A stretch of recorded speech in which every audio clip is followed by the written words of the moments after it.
Well, hey everybody, happy week 4. Integrated post here talking about sacraments and the proclamation of worship. So I wanted to start off with a quote from Ross on page 146. He says, "Whenever proclamation has been lost to worship, worship loses its way and becomes empty ritual."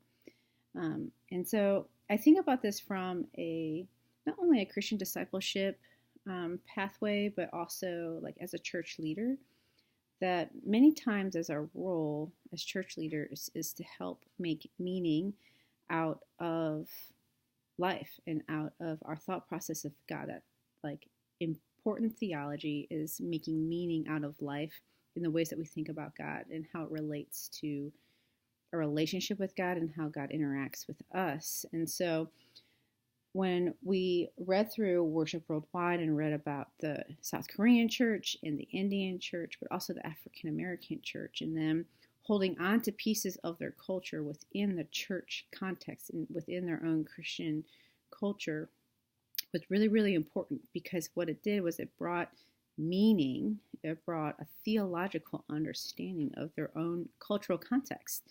And when we think about worship, I had mentioned in an earlier post that our lives should be whole life worship, that we worship with our whole lives. Our whole lives are an offering, that our cultural and our societal positions are a part of who we are.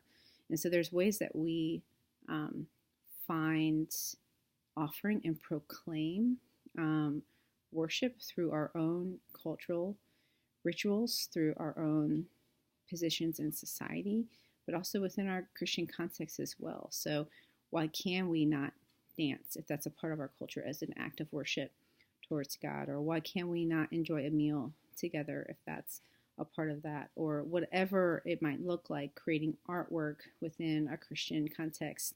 All of those sorts of things can be acts of worship. And that our cultural context help provide belonging and meaning to even the way that we think about God. And I think that's important for us. In Moltmann,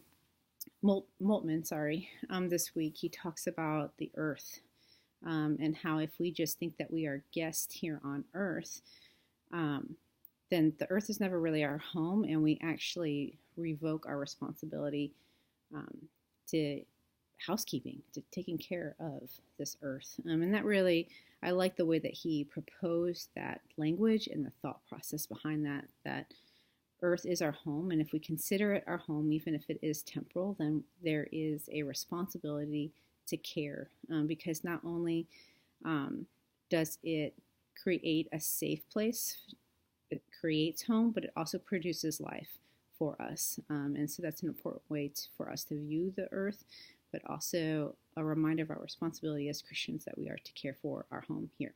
So those were encouraging for me from the reading this week. So my question for you all is, what are some cultural contexts that you find yourself in or have grown up in that you have found meaning theologically in, or have helped people within your own Christian context find meaningful theology within their cultural rituals?